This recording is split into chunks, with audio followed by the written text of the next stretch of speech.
बहुत प्यारे बच्चों, आज का हमारा काम, आज हमने आपके लिए लिया है प्रार्थना पत्र। 2 दिन के अवकाश के लिए प्रार्थना पत्र। ध्यान से सुनिए, समझिए, लिखिए और उसके बाद याद भी करिए। तो चलिए, सबसे पहले लिखना है बच्चों हमें सेवा में प्रधानाचार्य केंद्रीय विद्यालय क्रमांक 1 रुड़की। अब यहाँ पर ध्यान देने वाली जो बात है वो ख़ास बात है कि आपको ये ध्यान रखना है कि सेवा में के बाद कॉमा लगा है, प्रधानाचार्य के बाद कॉमा लगा है, केंद्रीय विद्यालय के बाद भी कॉमा लगा है और रुड़की के बाद हमारा पूर्ण विराम लगा है। फिर देखिए महोदय के बाद फिर से कॉमा लगा है। तो इतनी चीज़ें आपको याद रखनी है, नहीं तो आपके ये कॉमा ना लगाने से भी आपके नंबर कट जाते हैं। और बात नंबर की नहीं है, बात यह है कि आप जब लिखें तो आपको सही सही लिखना आना चाहिए, क्योंकि यह एक ऐसी चीज़ है जो आजीवन आपके काम आती है। हर जगह आपको कई तरह के एप्लीकेशन यानी कि प्रार्थना पत्र लिखने होते हैं। तो चलिए आगे बढ़ते हैं। महोदय में कॉमा लगाने के बाद हमें लिखना है नम्र निवेदन यह है कि मुझे कल रात से बुखार है, अतः मैं स्कूल आने में असमर्थ हूँ।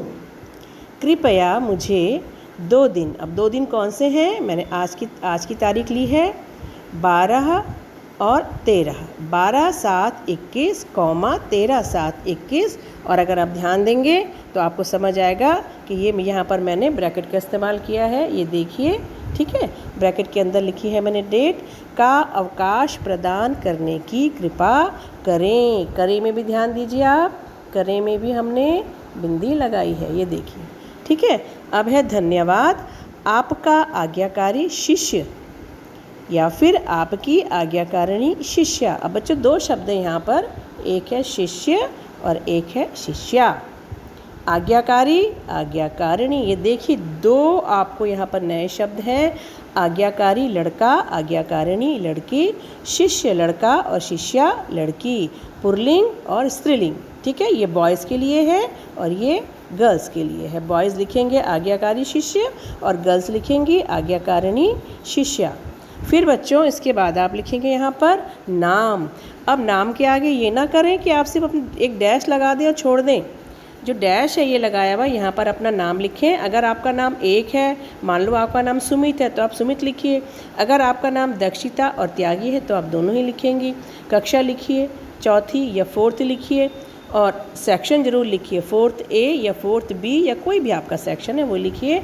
रोल नंबर का एक और नाम होता है बच्चों जो कि आपको जानना बहुत ज़रूरी है। एक रोल नंबर को कहते हैं अनुक्रमांक। अनुक्रमांक जब आप पेपर देते हैं तो कॉपी पर लिखा होता है अनुक्रमांक, और बच्चों आपको वो समझ में ही नहीं आता, तो अनुक्रमांक में ये यहाँ लगेगा, ठीक है। अनुक्रमांक का मतलब है रोल नंबर और दिनांक। दिनांक आप उस दिन की डालेंगे जिस दिन आप एप्लीकेशन स्कूल भेजते हैं, और बिल्कुल पक्की बात है जिस दिन आप बीमार होते हैं तो उसी दिन एप्लीकेशन भेजते हैं। ये नहीं है कि आपको पता चल गया कि मुझे 2 दिन बाद बुखार होने वाला, ये तो हो नहीं सकता, या मुझे 2 दिन पहले बुखार था, है ना। तो यहाँ पर जो हमारी दिनांक आएगी वो 12 ही तारीख आनी चाहिए, क्योंकि हमें सही समय पर एप्लीकेशन भेजनी चाहिए। अब ख़ास बात कि आपको ये एप्लीकेशन याद भी करनी है, लिखनी भी है, बिल्कुल, ठीक है। तो अच्छे से अपना काम करिए बच्चों, ठीक है, अपना ध्यान रखिए। चलिए बच्चों, ओके बच्चों, गुड लक।